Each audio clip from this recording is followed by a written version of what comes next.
présenter aujourd'hui porte sur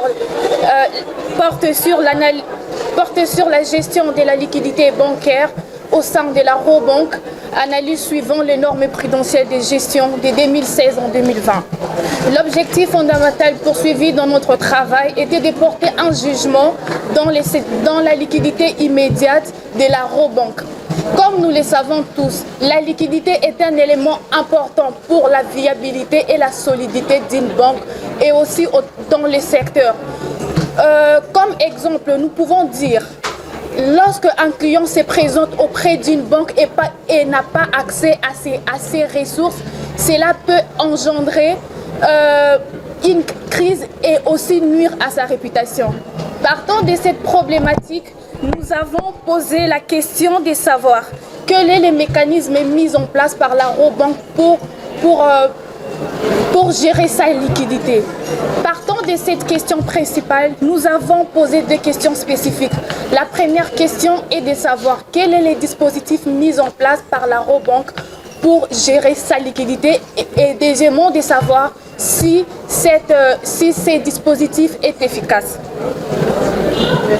Nous avons émis des hypothèses selon lesquelles il existe un dispositif au sein de la Robank et que ce dispositif est efficace car les ratios de liquidité de la Robank respectent les exigences conformes aux normes de la Banque centrale selon l'instruction 14, modification 7. Ainsi, pour vérifier nos hypothèses, nous avons adopté une approche méthodologique en deux étapes. La première étape nous a permis à nous documenter. Nous avons analysé en rapport aux données collectées au travers des apports sur le site de la Robank. Deuxièmement, nous avons eu une discussion avec les agents de la Robank sur base d'un entretien qui nous a permis de faire notre analyse.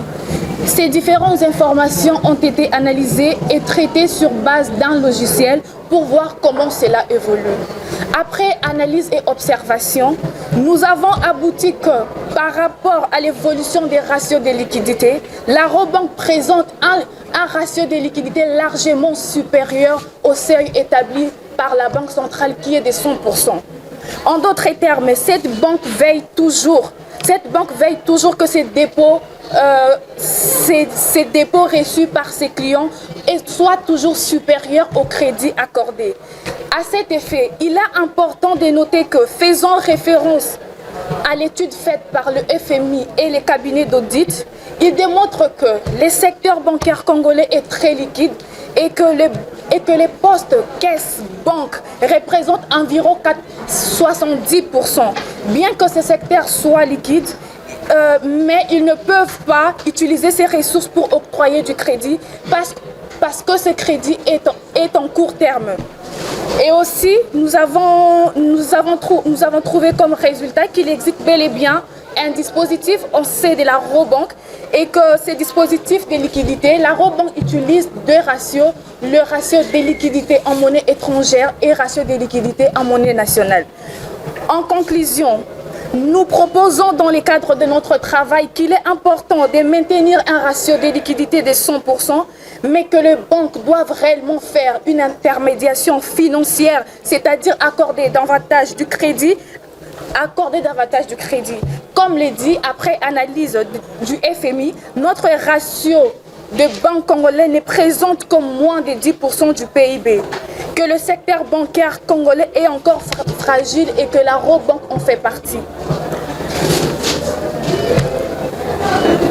Ainsi, nous proposons que les futurs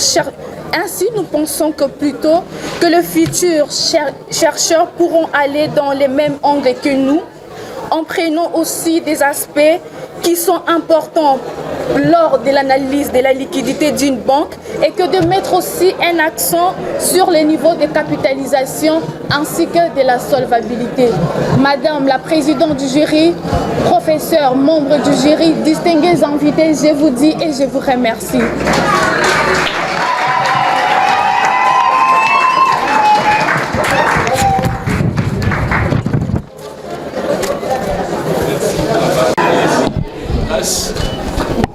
pour la qualité du travail réalisé.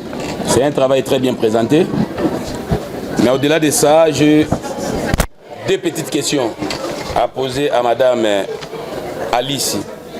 La première question, BAL 1, BAL 2, BAL 3. Ok, ça vous dit quelque chose, n'est-ce pas? Deuxième question, quel est l'apport de ces travaux? Voilà, sont là mes deux petites questions. Voilà. Je vais aussi féliciter Grace. Le travail, il est très bien présenté. Hein? Les interlignes et tout. Mais seulement, en tout cas, je ne peux pas m'en passer de cette observation. Va à la page 67.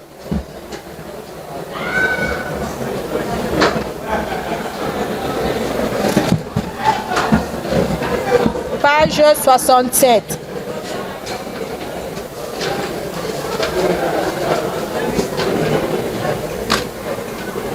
C'est quoi? Table des matières. Mais regarde, dans ta table des matières, il y a des auteurs. Hein? Mwadingama, Ramazani, Ikanda. C'est aussi la table des matières? Hein? Tu n'avais pas vu, hein? Donc, page 68 aussi, tu vas voir que dans la table des matières, il y a des auteurs et les années. Donc, quand vous faites vos travaux, avant la version finale, ayez le temps de feuilleter. OK?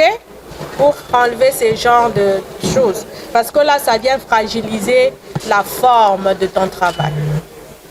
D'accord. Alors, ma première question, j'ai déjà eu la réponse parce que tu parlais, je voulais poser la question sur les dispositifs. J'ai eu cette réponse dans votre exposé, mais j'ai quand même vu que vous avez aussi fait utiliser la méthode qualitative.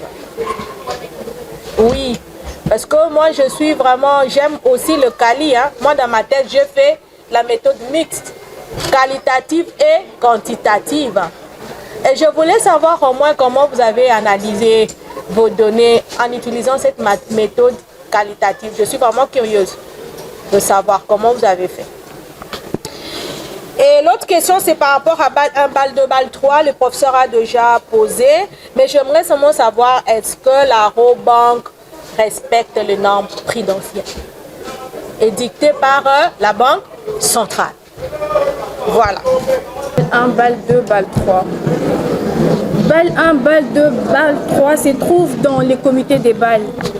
En parlant des BAL, nous avons l'accord des BAL, ce sont des accords signés par...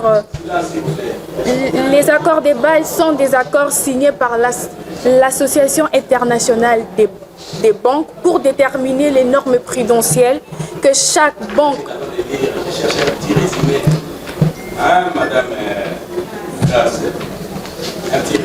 Les accords BAL 1, BAL 2, BAL 3 se trouvent dans les comités des BAL qui a pour objectif, il est signé pour déterminer les normes prudentielles que chaque banque doit respecter pour ne pas tomber pour la solidité et la viabilité dans un secteur financier. Est-ce que tu bégayes d'habitude? Oui. BAL 1, le BAL 1 est un ratio des coûts.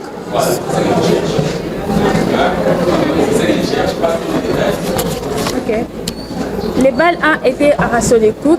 Les BAL 2 à l'approche sur les risques auxquels les banques peuvent recourir. Voilà pourquoi on a eu cette norme-là que l'Association des banques internationales a imposé que chaque banque doit respecter cet accord pour pallier au risque que peut survenir une banque. Tandis que les BAL 3, il est les renforcements sur les fonds propres d'une banque. Et ben oui. Ouais. Et donc, ce que je peux dire concernant les accords des BAL, comme ici en RDC, comme je l'ai dit que chaque banque doivent tenir compte pour ne pas tomber dans les risques. Et du coup, chez nous au Congo, c'est la banque centrale qui édicte les normes prudentielles en suivant les normes des banques internationales.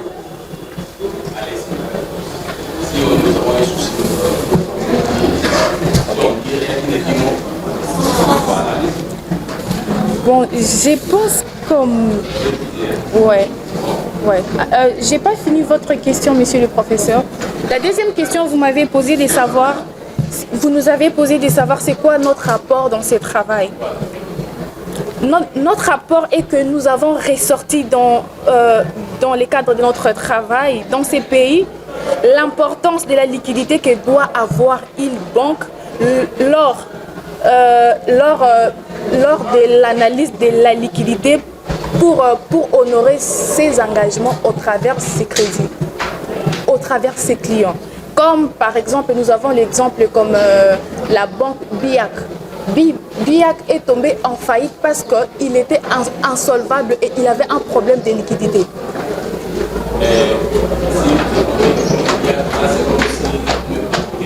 Non, monsieur le professeur.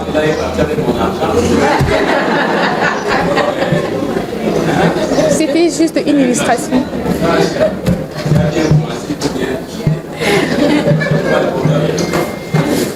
Bah, c'est tout comme vos questions. Ouais. Madame Mabika, professeur Mabika, vous nous avez demandé de savoir est-ce que la Robank respecte. Vous avez parlé de méthode qualitative et méthode quantitative. Ok. Comme je l'ai dit dans ma présentation, la méthode qualitative nous a permis à collecter les données. Je vous ramène dans... Depuis quand on collecte les données avec une méthode? Si on doit collecter avec la méthode, que nous avons procédé par les entretiens. La méthode, c'est pour analyser. Ouais. Les techniques, c'est pour collecter. Ok. Maintenant, j'ai vu dans votre travail, vous avez utilisé la méthode qualitative pour retrouver la page. Sur la page 4. Je suis curieux de savoir comment vous avez fait des analyses en partant de cette méthode qualitative. Je vais retrouver la page. Nous avons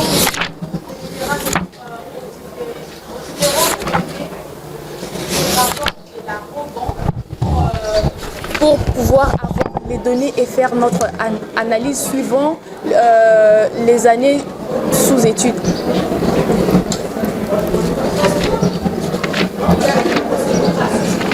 Ouais. Okay. Qui est différent de la procédure en ce qui connaît dans le planning, on est en train de chercher le poids des ajustements, la profondeur de choses.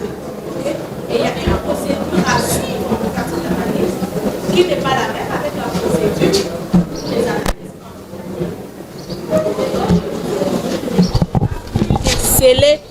Comment vous avez analysé vos données de manière qualitative? Je n'ai pas vu. Hein? Parce qu'il ne faut pas choisir une méthode pour la choisir. Hein?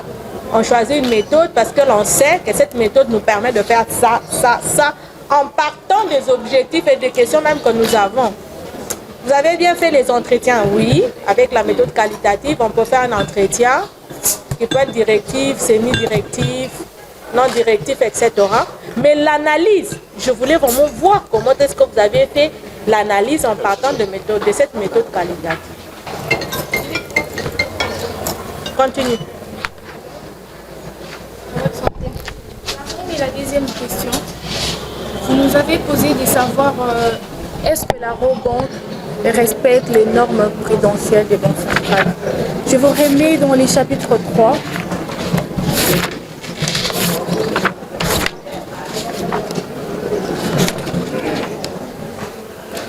Page 48, dans laquelle nous avons analysé les ratios de liquidité de la Rabobank. La Banque centrale exige aux banques de respecter un ratio de liquidité supérieur ou égal à 100% selon les normes exigées dans l'instruction 14, modification 7 de la Banque centrale. Au travers de nos observations, nous pouvons remarquer qu'en 2016, la liquidité globale est supérieure à 100%, donc elle est de 122,59%. En 2017, le ratio de liquidité globale est de 120%. Tout comme en 2020, le ratio de liquidité globale de la Rabobank est de 169%. En moyenne, nous retrouvons un ratio global de 144,84% et cela affirme que la Rabobank respecte les normes prudentielles concernant la liquidité suivant les normes prudentielles de la Banque centrale parce que ce ratio est largement supérieur à 100%.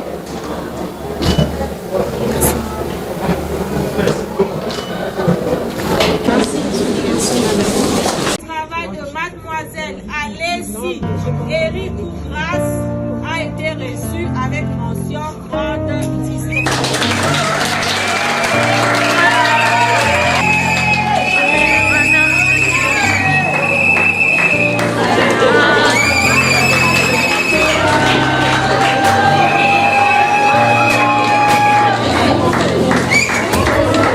Dans ma détresse, j'ai crié à l'Éternel.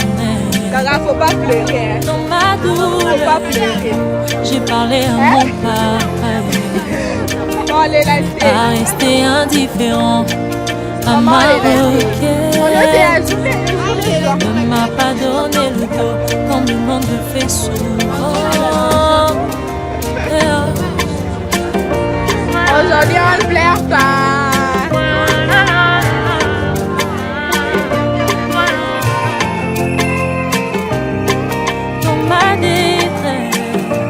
Crier à l'Éternel. Dans ma douleur, j'ai parlé à mon papa. Il n'est pas resté indifférent à ma requête. Il ne m'a pas donné le dos comme le monde le fait souvent. Il m'a vu, il m'a tendu la main, il m'a dit ne t'inquiète pas. Il m'a vu, il m'a tendu la main, il m'a sorti de cette fosse. Oh mon Jésus, tu es tellement bon. Oh mon Jésus, tu es tellement bon.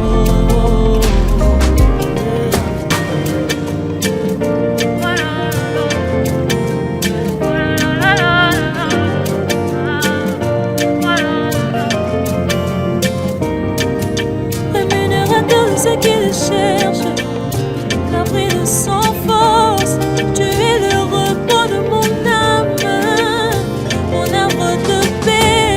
Oh mon Jésus, tu es tellement bon. Oh mon Jésus, tu es tellement bon.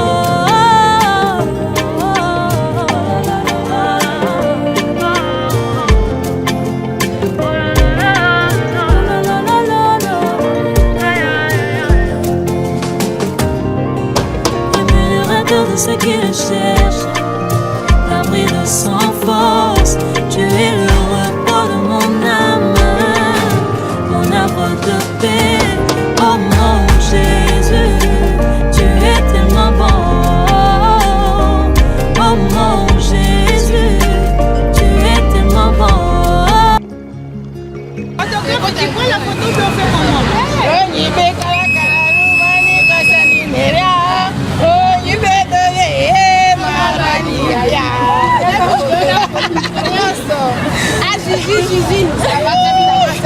Oh,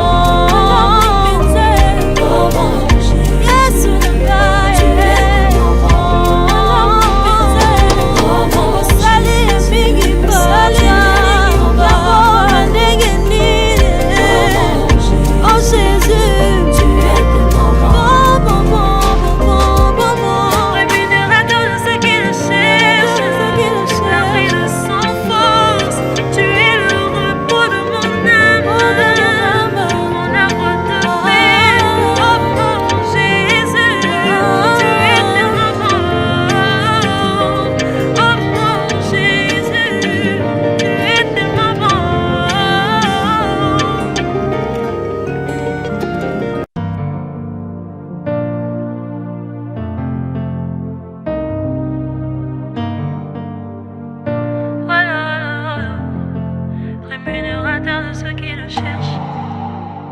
Aïe, aïe, aïe.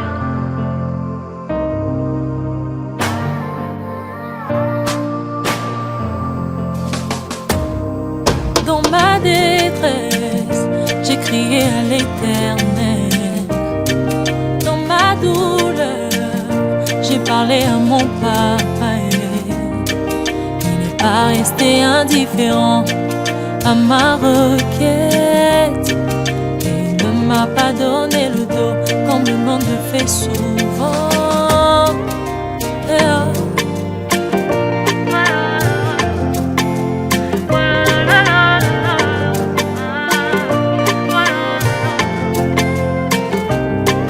Dans ma détresse, j'ai crié à l'Éternel.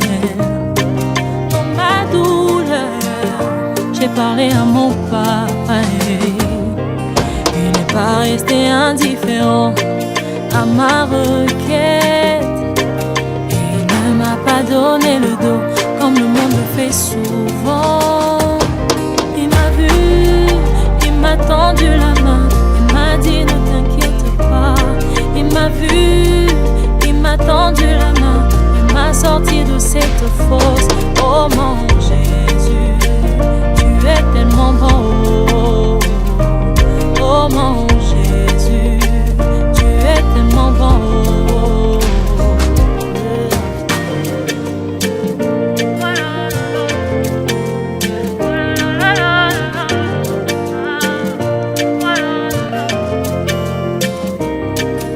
Rémunérateur de ceux qui le cherchent, l'abri de sans force, tu es le repos de mon âme, mon arbre de paix. Oh mon Jésus, tu es tellement bon. Oh mon Jésus, tu es tellement bon.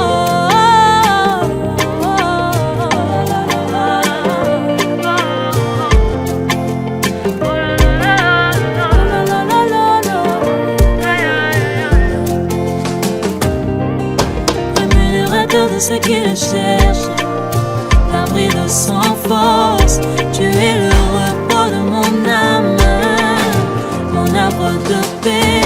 Oh mon Jésus.